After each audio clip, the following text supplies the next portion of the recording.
Konnichiwa, annyeonghaseyo, bienvenue sur la chaîne de Sunnyside. Je suis super contente de vous retrouver aujourd'hui parce que ça va être une vidéo Zoom. Zoom sur quoi? Sur mon métier de voix off française au Japon. Voilà, on est actuellement dans le studio d'enregistrement, donc je vais vous parler de mon métier, de ce que je fais, comment j'en suis arrivée ici, donc mon parcours pour effectuer ce travail. Donc je pense que ça va être super intéressant parce que c'est un peu un métier hors du commun, voilà, et peut-être ça donnera des vocations. Donc voilà, je vous envoie le générique et on se retrouve dans un instant.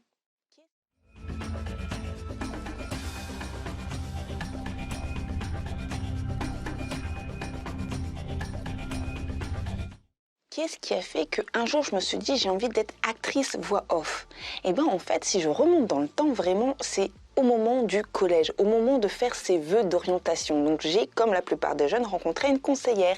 Et cette fameuse conseillère avait un gros classeur des fiches métiers, vous les connaissez sûrement. Et elle a commencé à les feuilleter et elle m'a dit, alors vous devez être intermittent du spectacle et donc du coup vous n'aurez pas souvent du travail, ça va être compliqué, donc vous allez pointer au chômage, enfin voilà le topo. Quand je lui ai annoncé mon rêve, c'est ce qu'elle m'a sorti et du coup j'étais choquée parce que en fait déjà c'est une croyance limitante de dire que tous les artistes galèrent, il y en a qui percent, il y en a qui réussissent leur vie, mais c'est surtout essayer de casser dans l'œuf le rêve et je trouve ça, je comprends que les adultes essayent d'orienter, de voir la réalité des choses, mais à cet âge-là, en fait, on veut avoir une sorte de porte, de fenêtre, de dire c'est possible. Et du coup, elle me disait, bah, vous allez devoir prendre des cours de scène, etc., le théâtre. Et moi, je me suis dit, mais elle n'a pas compris, la dame. En fait, moi, je ne veux pas être sur les planches et me montrer, surtout pas, surtout qu'à l'époque, j'étais hyper timide et réservée. Pour moi, c'était impossible de faire de la scène. Et du coup, moi, ce que je regardais beaucoup, c'était les making-of, en fait. Les acteurs, ceux qui ont fait Kung Fu Panda, et plein d'autres, même les seiyuu ici au Japon, c'est un réel métier, c'est un milieu vraiment pas facile pour percer, mais c'est vraiment reconnu. Et c'est ça qui me plaisait, c'est ça qui me passionnait, en fait. De toute façon, l'avenir est incertain, donc faites vraiment ce qui vous passionne. Et du coup, suite à cette décision de cette conseillère, moi, j'avais enfoui mon rêve à l'intérieur et c'était impossible pour moi de prétendre à ce rôle. Et donc, du coup, j'ai dû attendre jusqu'à l'université pour pouvoir un petit peu me challenger. Qui a repéré mon talent, du coup? En fait, il aura fallu que j'attende du coup l'université lors des stages pour que mon maître de stage repère ma voix. En fait, je faisais un stage pour la télévision locale dans ma région et à un moment, bien sûr, je m'occupais de tout ce qui était les parties design, effets, générique, etc. Mais pour une publicité, il manquait une voix féminine. Et du coup, on parlait ensemble et tout d'un coup, mon maître de stage, il m'a dit tais-toi un coup, vas-y, parle. Il dit bon, suis-moi. Et en fait, il m'a présenté du coup aux journalistes et aux chroniqueurs, à plein de personnes qui écrivaient les textes et qui travaillaient la voix quotidiennement. Et donc du coup, avec eux, ils m'ont laissé un petit peu de l'aisance pour travailler sur certains projets. Ils m'ont guidé, conseillé, et du coup, j'ai pu faire l'agenda événementiel. Même l'ingénieur son me disait, tu as une voix pour plus l'entertainment, la publicité, etc. Et tu passes super bien. Donc, je t'encourage à persévérer, quoi. Et ça a vraiment été pareil, la petite étincelle. Je me suis dit, waouh, c'est utile, ça leur fait un gain de temps, d'argent, on va pas se le cacher. Et donc, du coup, je me suis dit, c'est vraiment cool de pouvoir faire ça, de pouvoir coller à un projet. Et j'ai vraiment envie de persévérer là-dedans. Et donc, dès que je pouvais, je faisais de la voix off en plus de mon métier d'infographiste, quoi. Donc voilà, ça commençait comme ça. Donc merci beaucoup à mon maître de stage qui se reconnaîtra si un jour il tombe sur la vidéo. Alors, est-ce que j'ai déjà dû passer des castings? Eh bien oui, vous en doutez bien que dans les métiers de voix, en fait, comme ça doit coller à un projet, effectivement, il faut passer ce qu'on appelle des casting.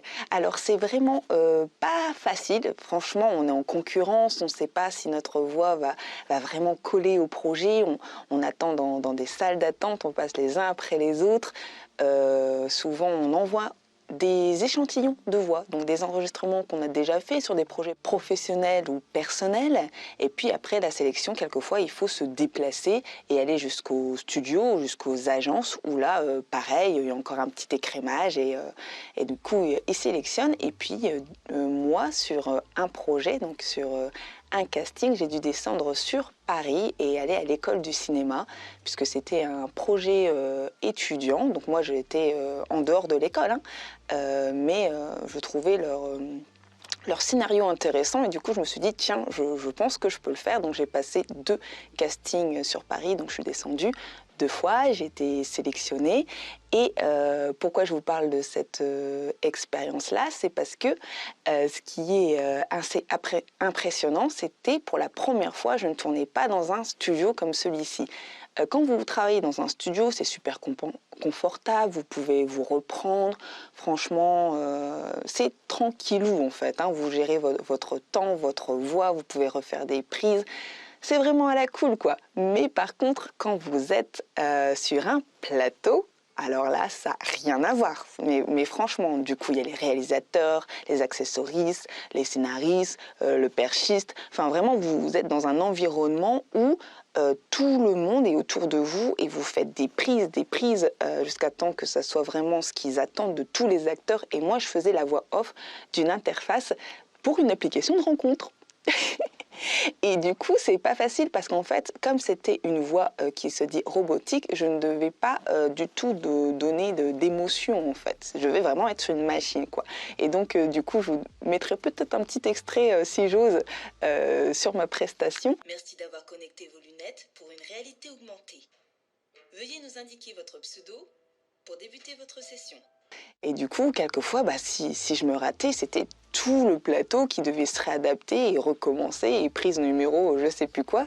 Et donc c'est vrai que ça donne beaucoup de pression, mais j'ai adoré faire ça, puisque ça me sortait de ma zone de confort et je voyais comment ça se passe au cinéma, en direct et tout. Et franchement, c'est un de mes meilleurs souvenirs, je regrette pas du tout de le faire. Et c'est vrai que quelquefois, les gens vont pas comprendre que vous faisiez des allers-retours, parce que tout ça, effectivement, ça nous ferait. Et beaucoup de personnes me disaient, mais pourquoi tu fais ça? À quoi ça va te servir, etc. Mais c'est une superbe, belle expérience. Donc oui, ça vaut le déplacement, ça vaut le stress de se faire des castings, etc. Ça vaut le coup de se défier et de dire que on a participé à quelque chose de plus grand que soi, quoi. Donc franchement, j'ai adoré. Et donc les castings, effectivement, si vous voulez travailler dans ce milieu-là, vous allez devoir en effectuer et vous améliorer et apprendre aussi justement des techniques par rapport à la voix, etc. Donc oui, ça peut être un petit peu stressant, mais c'est grisant. Donc franchement, faites-le si vous pouvez. Comment établir un portfolio vocal? Du coup, c'est quelque chose, je pense, d'intéressant. Donc, comme je vous disais, je pense que dans un premier temps, c'est bien de faire une lecture, par exemple. Une voix narrative, ça peut aider.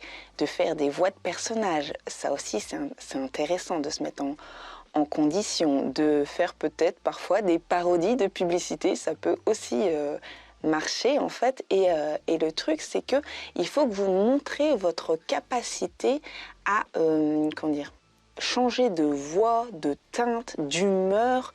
C'est vrai que la voix, ça demande beaucoup de travail sur la respiration, la diction, les accents, énormément de choses. Donc je pense que en fait, essayer de faire des échantillons de moins d'une minute, voilà, sur différents projets. Justement, le fait que quelquefois on fait du cinéma, des podcasts, de la radio, à partir d'un storytelling justement de pouvoir conter des histoires, voilà, ce genre de choses en fait. Donc varier, j'ai envie de dire, les histoires, votre voix. Et si vous pouvez en fait essayer de faire du chant et du théâtre. En fait, j'ai commencé le chant à l'âge de 19 ans. Voilà, j'ai fait 3 ans de gospel dans un groupe et du coup, il y avait de la mise en scène. faisais des prestations, que ce soit des concerts, des mariages, etc. Et même si moi, je faisais partie du chœur, et quelquefois j'ai eu des duos ou des solos, ma meilleure amie qui est coach vocal professionnel, franchement, elle m'a énormément aidée parce que à 19 ans, ben, on m'entendait pas en fait. Ça paraît pas comme ça, mais je ne parlais pas plus que comme ça en fait. Donc du coup, c'est un petit peu difficile de faire la voix off si on est toujours en mode chuchoté. Sauf si on fait le truc ASMR, là, le truc qui marche en ce moment. Donc vous voyez, c'est vraiment compliqué. Et elle me donnait une astuce vraiment qui m'a marquée à vie. C'est que pour que je sois plus confiante dans ma voix, elle me disait Sunhee, tu as 30 ans, 40 ans, 50 ans. Et en fait, par là, elle voulait que j'ancre ma voix et que je lui donne de la puissance, qu'elle se fasse entendre. Donc voilà, encore aujourd'hui, je pense à elle et je suis plus confiante au fil du temps, en fait, par rapport à mes compétences vocales. Et bien sûr, j'ai fait aussi un petit peu de théâtre. Donc j'ai pu faire un stage de théâtre en Bretagne, la première fois que je me suis vraiment mis sur les planches. J'en avais fait aussi un petit peu plus jeune, mais c'était pas des cours intensifs. Et puis, avant de partir, j'ai fait de l'improvisation et de l'humour que j'ai adoré. Je ne demande qu'une chose, c'est de retourner sur les planches. Et en fait, c'est complètement complémentaire. D'un côté, en fait, l'humour me permet de raconter mes propres histoires, de les mettre en scène, beaucoup travailler l'écriture, incarner un personnage et proposer quelque chose et réagir avec le public. Donc franchement, c'est un kiff de pouvoir faire ça et les retours sont plutôt positifs et du coup, j'entends aussi la critique des professionnels, donc ça me permet de m'améliorer. Donc ça, c'était super. Et d'un autre côté, l'improvisation, en fait, justement, comme je suis beaucoup dans travailler sur soi, j'ai un petit côté perfectionniste et du coup, je veux viser toujours l'excellence et être professionnelle pour moi. C'est important en fait d'avoir cet état d'esprit professionnel et de qualité et du coup en fait quand on est dans l'improvisation c'est complètement le lâcher prise en fait ça ne dépend pas que de nous, bien sûr on a nos propres ressources qu'on propose mais c'est surtout qu'on doit être avec les autres dans l'instant, proposer quelque chose d'inné, de spontané et on n'a pas le droit de refuser, c'est une des règles de l'improvisation, c'est que si on propose quelque chose on ne peut pas dire non et ça aide dans la vie de tous les jours et franchement j'étais super contente avec l'équipe théâtrale parce que c'est libérateur en fait et bien sûr je vais pas vous le cacher ça fout les jetons mais de se dire ouais je suis capable de faire ça et ça apporte énormément donc voilà le théâtre je peux que vous conseiller d'en faire donc je comprends maintenant un petit peu la conseillère d'orientation quand elle disait il faudra passer par le théâtre mais aussi il faut que c'est un théâtre qui vous ressemble donc choisissez vos troupes faites des initiations surtout en début d'année en septembre généralement ils vous proposent ce genre de choses et si vous pouvez booster sur les cours c'est-à-dire que même moi si j'étais en situation où j'avais très peu de moyens je me donnais le double de temps le double de travail en fait pour pouvoir condenser tout le savoir-faire et pouvoir monter sur scène et proposer quelque chose à la hauteur, j'imagine, de mon talent. Bien sûr que je dois encore le travailler, je suis juste junior, mais voilà. Et la voix, c'est pareil en fait. C'est que vous allez devoir vous challenger et ne pas arrêter d'en faire et croire en vos capacités, même si la compétition est rude.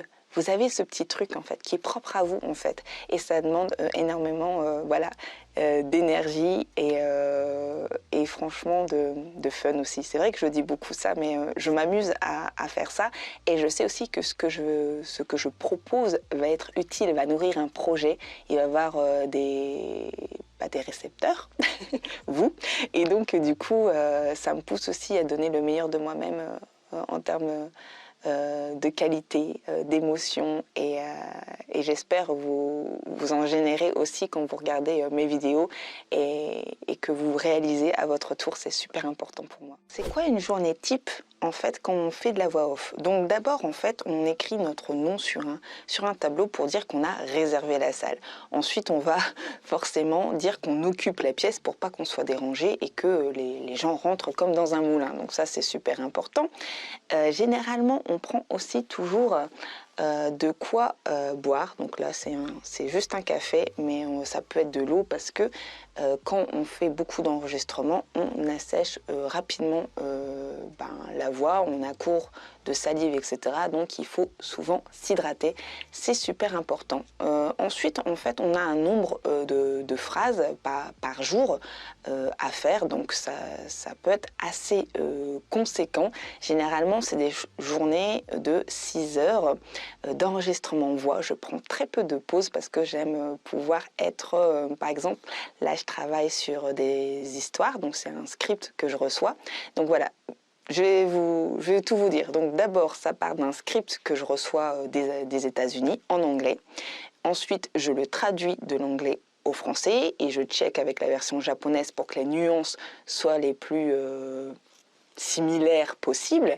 Et ensuite, je vais dans la salle d'enregistrement pour pouvoir prêter ma voix du coup au scénario, mais aussi quand on n'a que le texte en fait. Quelquefois, il nous arrive qu'on nous donne des images, donc on peut avoir des émotions, etc. On peut imaginer un petit peu l'univers. Quelquefois, en fait, c'est vraiment notre imagination.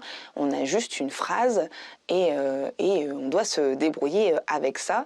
Je fais aussi bien la voix narrative que la voix justement des personnages.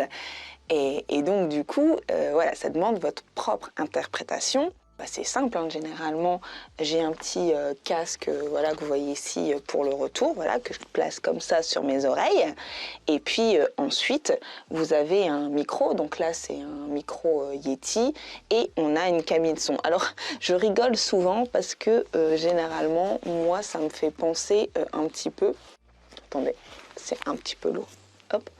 Moi, ça me fait penser, comment dire, à un peu une sorte de collerette, parce que j'ai l'impression que je subis une opération, parce que pendant 3 heures, j'ai ma tête comme ça dans une box en fait où tout est coupé, parce que faut savoir que le son rebondit. Donc voilà, je suis dans une pièce remplie de mousse et je mets ma tête là-dedans en fait pour faire de la voix. Donc généralement en fait ça se présente, on a les lignes d'écriture. Donc là j'ai un double écran. Donc ici je gère le logiciel et de ce côté-là je vois ce que je dois dire. Mais ça ne défile pas. Donc généralement si la phrase n'est pas trop longue, j'essaie de la dire en amont et ensuite quand je clique sur enregistrer, voilà, je connais la phrase et donc je peux générer de l'émotion. Voilà comment ça se passe. Généralement, bien sûr, avant de faire de la voix, comme ça dépend à quel moment de la journée, là c'est le matin, donc ma voix, elle est un peu plus, comment dire, profonde et donc du coup quelquefois je fais des vocalises, je fais aussi des exercices de diction, voilà, pour éviter un petit peu tous les tics de langage. C'est pareil, je sais que quelquefois on fait des claquements de langue, etc. Je me connais bien puisque ça fait un moment que voilà j'enregistre ma voix. J'ai eu des cours de son à l'université, ça m'aide énormément puisque je sais reconnaître ce qui est un bon son d'un mauvais, je sais comment ça se passe à la phase de nettoyage, etc. Donc de moi-même, voilà, je simplifie les choses pour que les personnes qui récupèrent puissent avoir la vie la plus facile possible et que j'ai très peu de marge d'erreur où je dois refaire des prises. Donc voilà, il faut être efficace quand on travaille, c'est super important et ça fait gagner du temps à tout le monde. Donc généralement, je vais essayer de vous montrer comment ça se passe, mais sans fermer le capot, juste pour que vous voyez. Donc peut-être vous n'allez pas m'entendre beaucoup. Donc justement, je dois placer le casque comme ça. Et là, par exemple, la phrase, c'est « Veux-tu être un acteur ? Eh bien, nous devons d'abord connaître ton nom. Veux-tu être un acteur ? Eh bien, nous allons d'abord connaître ton nom. » Donc, je répète la phrase et ensuite, hop, je me tourne face au micro, je me rapproche comme ça et du coup, j'appuie sur presse et donc, ça va être « Veux-tu être un acteur ? Eh bien, nous devons d'abord connaître ton nom. » Voilà, ça va être une prise. Mais bien sûr, je vais en faire plusieurs pour moduler ma voix, justement, et puis pour faire une proposition que je vais sélectionner, et ensuite ça part sur le serveur, et forcément ma manager, elle check que je fais bien mon travail. Donc voilà, puisque en fait cette voix va être récupérée pour l'intelligence artificielle, donc je travaille avec des ingénieurs et des développeurs, et donc du coup ils vont prendre cette voix pour l'intégrer à l'application de jeux mobiles. Donc c'est une application de langue pour les enfants, donc voilà, pour qu'ils apprennent les langues. Et moi je m'occupe du français, parce que même si je parle anglais et japonais, ils veulent des natifs. Donc du coup voilà, ils reprennent ça. Et c'est vrai que dans la saison 2, c'est nouveau, pour les histoires en fait, je travaille avec des capteurs, et donc du coup mes expressions vont se retrouver dans le jeu. Donc on ne verra pas la tête de Sunhee. Je reste une voix off, je reste dans l'ombre, mais par contre on verra mes mimiques qui seront retranscrites. Donc voilà, c'est le côté un petit peu fun de mon travail. Donc voilà un petit peu comment ça se passe, et c'est vrai qu'on peut facilement avoir énormément de phrases à faire par jour. Donc il faut être en énergie régulièrement. Voilà. Alors vous pouvez vous demander si un acteur ou une actrice voix off gagne bien sa vie. Est-ce qu'elle gagne de l'argent à faire ça? Alors vous n'avez pas à vous inquiéter, dans le sens où vous pouvez comparer selon les pays un petit peu, il y a une sorte d'échelle des salaires, et comme c'est un métier un petit peu spécifique et recherché, donc oui, on est bien payé, mais attention, je module, c'est un travail où on n'a pas toujours besoin de quelqu'un, donc on est souvent payé à la mission. Voilà, donc on est bien payé, mais un temps donné. Donc si on n'a pas plusieurs clients, c'est hyper compliqué de pouvoir en vivre en fait. C'est ça que vous devez comprendre. Après, ce qui est bien, c'est que comme la vidéo prend le pas, on a de plus en plus besoin de voix. Et donc, du coup, là, c'est parfait. Par exemple, avec les applications, les mises à jour, la reconnaissance vocale. Enfin, du coup, on a quand même du boulot. Et par rapport à ça, il faut savoir qu'au Japon, ils sont très friands et respectueux de ce métier-là. Donc, on est sous contrat. Donc, c'est un contrat entre salariat et freelance, on va dire, parce qu'ils ont des contrats qu'on n'a pas en France, en fait. Et donc, du coup, ça nous laisse une certaine liberté. Mais comme je disais, moi, quand j'ai commencé, j'étais payée à la fin de la mission. Donc, l'argent, cling, cling, ça tombe quand on a tout fini le travail, que c'est vérifié, s'il faut refaire des prises, etc. et tout. Donc plus on met du temps, et ben plus la paie arrive tardivement. On n'est pas payé mensuellement. Donc du coup, effectivement, ça donne aussi envie d'aller un peu plus vite, on va dire. Après, ils sont super carrés, c'est-à-dire que même si on finit très rapidement, hein, puisque j'ai apparemment été très très efficace, je pense que j'étais l'une des plus efficaces qu'ils ont eu jusqu'ici. Donc du coup, s'y attendaient pas, et ils ont vraiment rien dit. Enfin, comme c'était le contrat, c'était vraiment signé, vous avez l'argent dès que vous avez fini. Au lieu de mettre des mois, j'ai à peine mis des semaines, très peu de semaines au final. Et en fait, le truc que j'étais étonnée, avant moi, ils ont eu d'autres forcément acteurs et actrices voix, mais comme la charge de travail est assez conséquente, c'est il y a plusieurs scénarios et tout, donc apparemment la personne avant moi a mis jusqu'à 1 an en fait pour faire toutes les voix pour leur application de jeu mobile. Et moi, j'ai bouclé ça en plusieurs jours. Donc en fait, effectivement, ils étaient très étonnés de mon efficacité.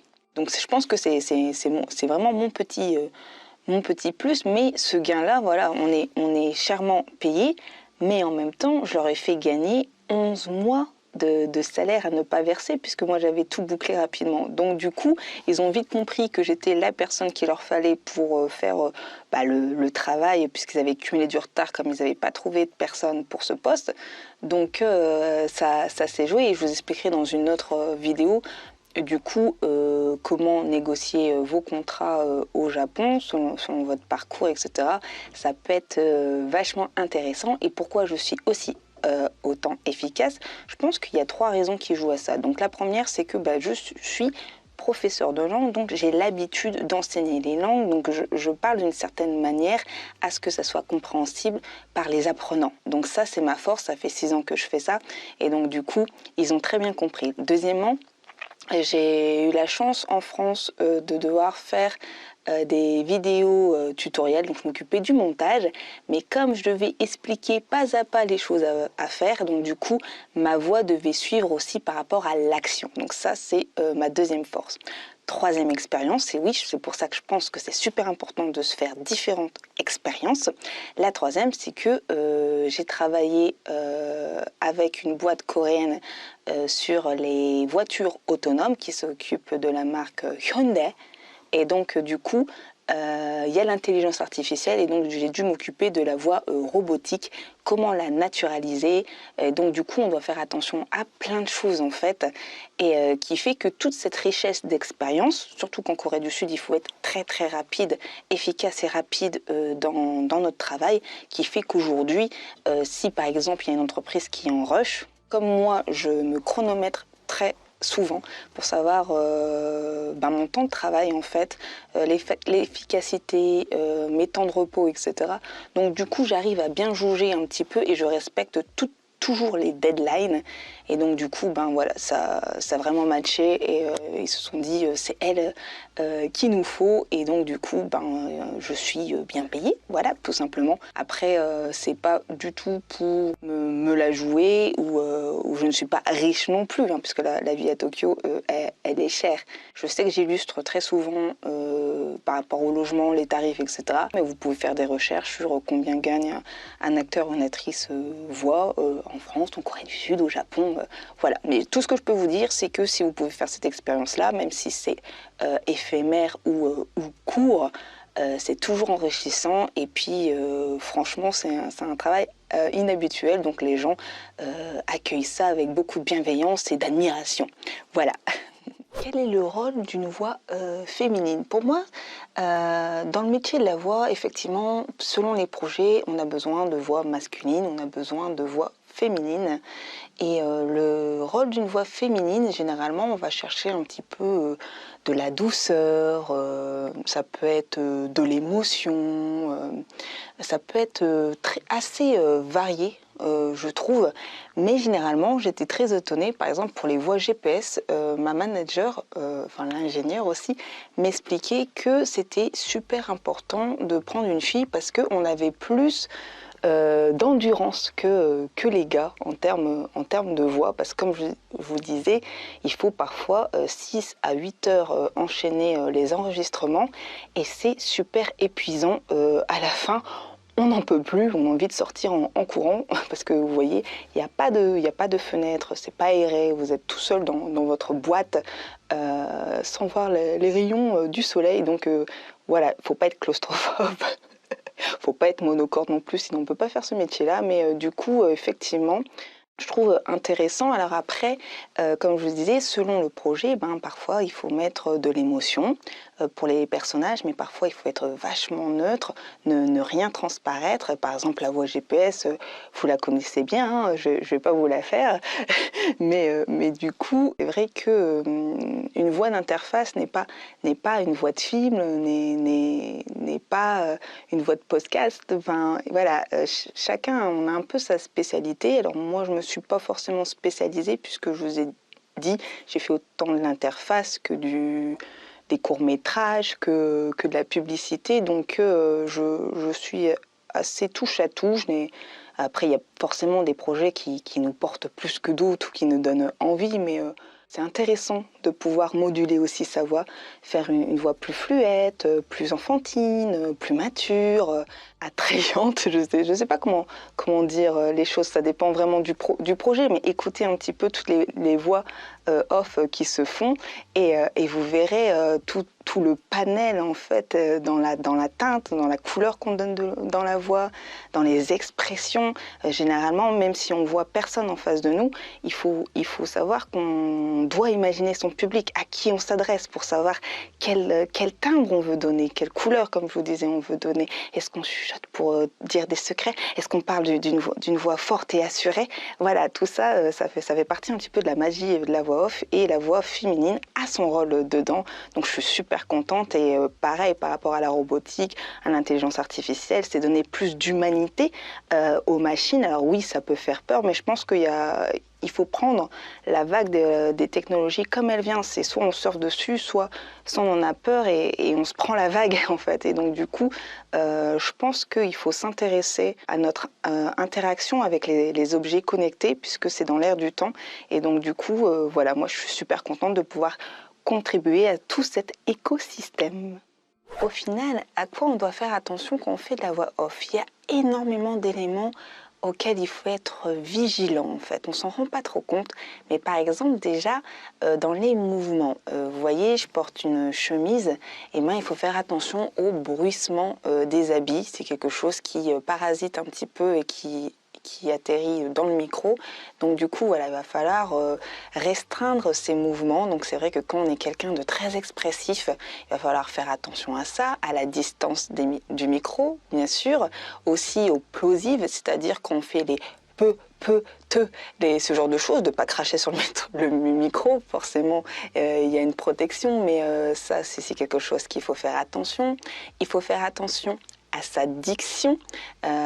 Effectivement, si vous avez des tics ou vous zozotez ou ce genre de choses, il va falloir faire des prises jusqu'à temps qu'on entende le moins de bruit parasite. En fait, comme je disais, les claquements de langue, les trucs comme ça, si c'est sec, il va falloir...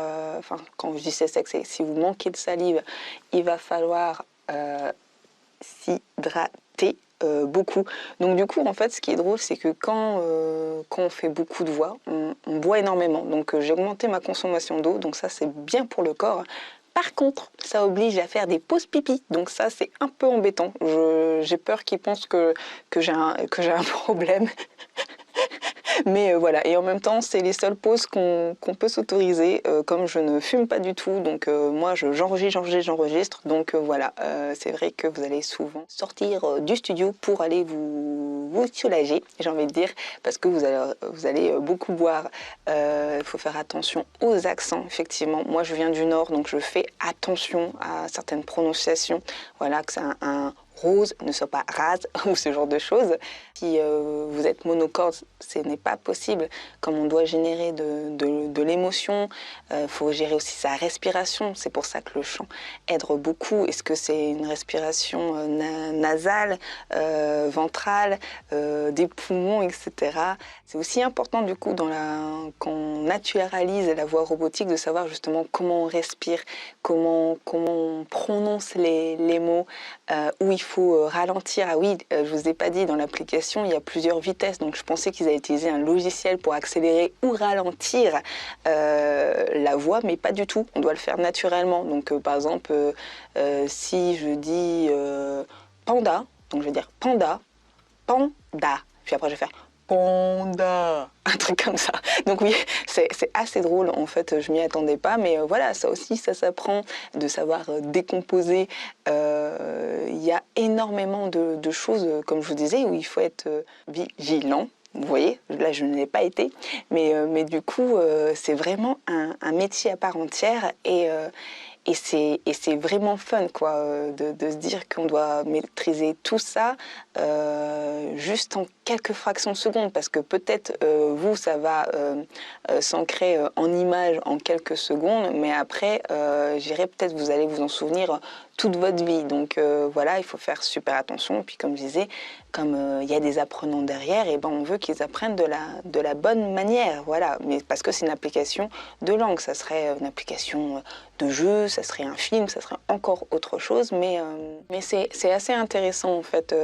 Je pense que j'ai évolué aussi dans la maîtrise de ma voix, de mes timbres, des rôles aussi pas forcément faciles. Par exemple, je sais que quand j'avais fait du théâtre, on m'avait donné un rôle de dispute, il fallait que je me dispute avec mon partenaire, parce que c'était le jeu en fait. Je me suis dit mais c'est super fatigant d'être toujours en énergie comme ça. Je ne sais pas comment vous faites les gens pour vous prendre la tête, hein. Franchement ça me correspond pas du tout, mais du coup ça nous pousse en fait dans nos retranchements, à devoir interpréter des trucs qui nous correspondent pas en fait par rapport à notre personnalité, hein. Moi je suis quelqu'un d'assez positif, jovial, etc. et tout, même dans ma voix en fait ça s'entend. Donc quand je dois être quelqu'un qui est super glacial, vulgaire ou ce genre de choses, je dois m'entraîner parce que c'est pas moi en fait, hein. Donc là aussi c'est intéressant, c'est que vous devez faire des rôles qui ne sont pas vous. Voilà, c'est pour ça qu'il faut faire une distinction entre la personne en face de vous et l'acteur, l'actrice. Voilà, c'est ça. Vous, on fait différents rôles. Et puis moi j'aime bien, là j'apprends à faire les rôles des méchants. Donc c'est aussi intéressant. Et du coup je module ma voix, je fais des expressions qui font parfois un peu peur. Mais voilà, je veux que les enfants soient fascinés par l'histoire et se laissent porter. Et voilà aussi qui font de leur mieux à travers l'interaction qu'ils auront avec le jeu. Donc voilà, c'est tous les petits trucs qu'il faut faire attention. J'ai peut-être oublié certaines choses, mais peut-être vous pouvez me le dire dans les commentaires. Tiens, Sunny, t'as oublié de parler de ça, etc. Ou quelles sont les erreurs majeures, etc. que tu fais. Mais le fait que j'ai fait de la voix, que voilà, je fais des vidéos et donc du coup je nettoie moi-même mon son, etc. et tout, je sais où ça pêche en fait. Donc du coup c'est très facile pour moi de savoir sur ce que je dois faire attention, comment nettoyer le son, les effets à ajouter. Voilà, le sound design pour ça a été un cours vraiment génial. Ça m'aide énormément actuellement, le sound design et le fait que j'ai fait du scénario. Donc comme quoi les cours peuvent servir aussi dans la vie de tous les jours, voilà, selon la spécificité de votre travail. Voilà, on arrive à la fin de cette vidéo, j'espère que ça vous aura plu. Donc avant qu'on se quitte, peut-être vous demander quelles sont mes aspirations par rapport à la voix off. Et bien comme je vous disais, moi je suis vraiment fan des artistes ont toujours pour moi, ils ont vraiment mon affection et mon admiration, parce que en fait je me rends compte que sans eux en fait tout ce qui nous entoure n'aurait pas la même couleur, n'aurait pas la même saveur. Ils nous divertissent, ils nous rendent sensibles à certains sujets, à certaines choses, à certaines causes. Ils persévèrent parce qu'ils savent que c'est pas facile. Ils vibrent selon leur talent, selon leurs rêves, et du coup c'est aussi des personnes qui sont rarement mises en lumière. Donnez-moi des noms franchement d'acteurs ou d'actrices voix off que vous reconnaissez d'un coup d'oreille, j'allais dire, que vous reconnaissez directement et que vous dites je vais voir un film parce que cette personne fait la voix off, etc. C'est très très rare, et justement je trouve ça un petit peu injuste justement qu'ils ne soient pas plus mis à l'honneur que ça, mais franchement ils le méritent amplement. Et si je peux aussi rejoindre les rangs des artistes de l'ombre, moi je trouve ça super kiffant, et peut-être un jour je serai sur une affiche, qui sait, aux côtés d'autres artistes justement pour prêter ma voix ou être carrément dans l'affiche, j'ai envie de dire. Voilà, c'est peut-être un rêve que je caresse, et un jour, peut-être, ça se réalisera. En tout cas, je continue à travailler d'arrache-pied pour pouvoir être une artiste accomplie. J'espère que cette vidéo vous aura plu. Vraiment, j'ai pris du temps pour la tourner, pour vous expliquer ce que je faisais. Peut-être vous avez des tas de questions, et j'espère que c'est le cas. Donc dans ces cas-là, écrivez-les moi en commentaire, ça me fera super plaisir. Si vous pouviez partager cette vidéo, ça m'aiderait beaucoup, et peut-être ça aiderait d'autres jeunes à croire en eux et faire ce qui est important pour eux. Moi, c'est ce que j'espère. Et puis, vous pouvez forcément liker pour que je sois plus visible en fait. Partager s'il y a des personnes qui ont la même vocation que moi en fait, hein. On ne sait jamais, peut-être ils ne sont pas au courant de comment ça se passe, et ils seraient friands de ce type de contenu. Et puis sinon, comme d'habitude, hein, commentez et rejoignez les groupes pour pouvoir communiquer avec moi de manière encore plus proche. j'ai envie de dire. Et puis voilà, si j'ai oublié quelque chose, vous pouvez me le rappeler dans les commentaires. Mais je pense que cette vidéo est assez complète sur le sujet. J'espère que ça vous donne envie aussi de tester. Et puis voilà, les boîtes, les agences d'IT recrutent toujours dans ce domaine. Moi, quand j'aurai fini mon PVT, la place sera libre. Donc, on ne sait jamais. Pour l'instant, effectivement, comment dire, je suis quand même rattachée à cette entreprise-là. Je ne divulgue pas certaines informations, même si je vous montre certains trucs. Je fais attention à ça, mais je sais que c'est des gens super compréhensifs et qui m'ont donné ma chance. Et je leur rends bien aussi. Et c'est un plaisir de pouvoir travailler avec eux.